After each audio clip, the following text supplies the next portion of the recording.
Estados Unidos, Japão, Canadá e os governos de outras 9 nações anunciaram no último dia 5 de outubro aquele que vem sendo chamado de maior acordo comercial regional da história.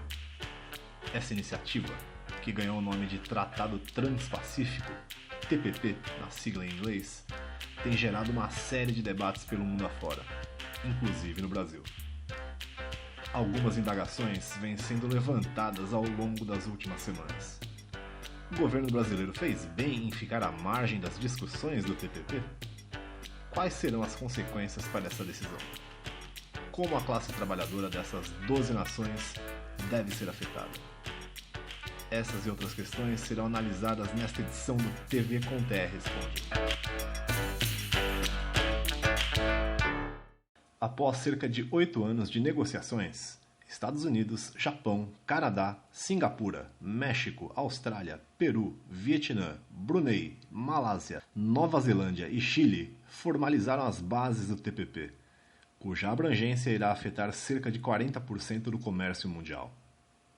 Para alguns analistas, toda a geopolítica será influenciada direta ou indiretamente.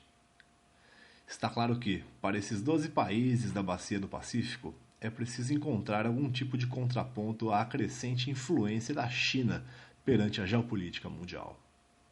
Seu conteúdo reduzirá a zero cerca de 90% das tarifas entre seus membros, até 2017.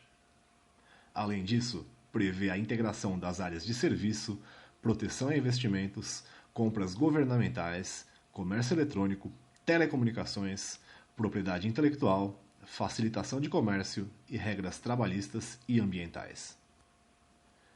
Para Lucas Tasqueto, professor de Relações Internacionais da PUC São Paulo, é preciso apontar que existem ao menos 2 pontos de vista na sociedade brasileira a respeito do tratado, e ambos procuram pressionar o governo federal para que seu posicionamento prevaleça. Nós temos ao menos 2 perspectivas distintas aqui, né? Quer dizer, nós temos uma perspectiva do mercado e nós temos uma perspectiva da sociedade, né?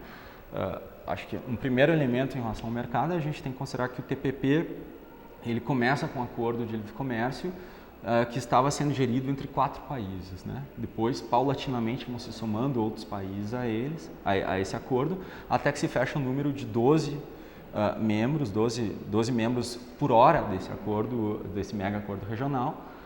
Depois que ele seja fechado e ratificado por cada país signatário, aí sim se abre a possibilidade da entrada de novos membros. Ou seja, então não foi aberta essa possibilidade ao Brasil num primeiro momento.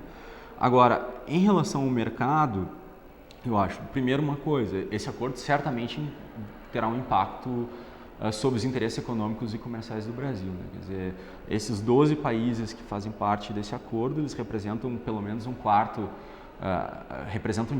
recebem pelo menos um quarto das exportações brasileiras. Se a gente for pegar a parte da indústria, a gente está falando de quase 35% da produção industrial brasileira. Então, claramente isso tem um impacto, né? Não só sobre a indústria, mas sobretudo sobre a agricultura também.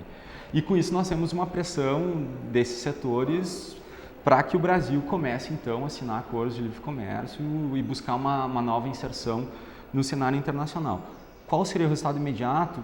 Eu não tenho nenhuma certeza sobre isso, mas existem perspectivas de ganho de mercado, de tentar recuperar o mercado perdido com esse mega acordo regional. Agora, sobre o aspecto da sociedade, que eu acho um aspecto vital aqui, esses acordos são altamente perigosos. São acordos que refletem em grande parte interesses das grandes corporações, né? E a gente tem, isso não é da boca para fora, a gente tem esse lobby, ele de certa forma é mapeado, isso está muito claro.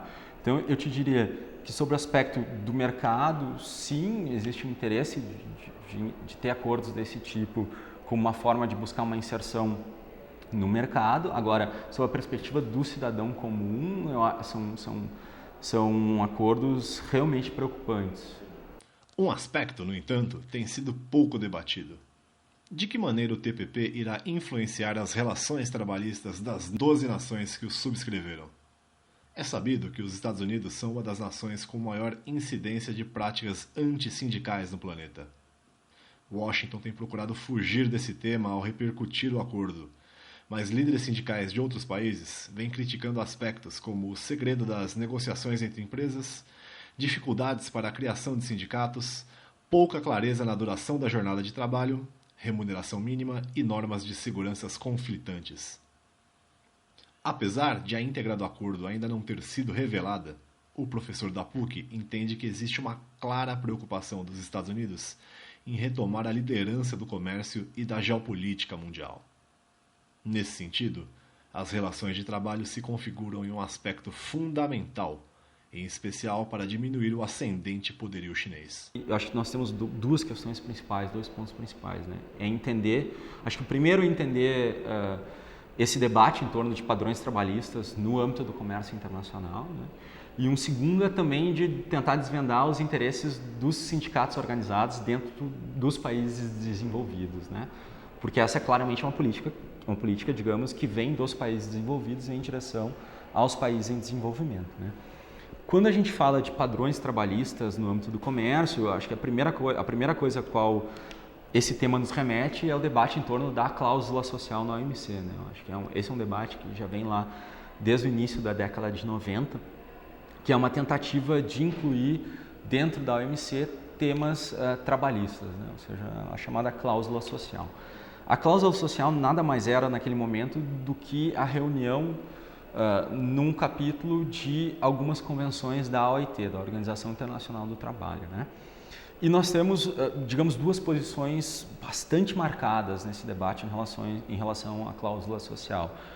De um lado, nós sempre tivemos aqueles que eram os defensores, né, da adoção de normas trabalhistas no âmbito do comércio internacional, e a gente talvez possa colocar estes como os sindicatos dos sindicatos de trabalhadores nos países desenvolvidos, e alguns grupos de direitos humanos também desses países desenvolvidos, né? Então, a ideia deles era que, impondo determinados padrões de normas trabalhistas, se evitaria, digamos, uma concorrência desleal e também, digamos, o descumprimento de certas normas de direitos humanos em relação ao trabalho, né?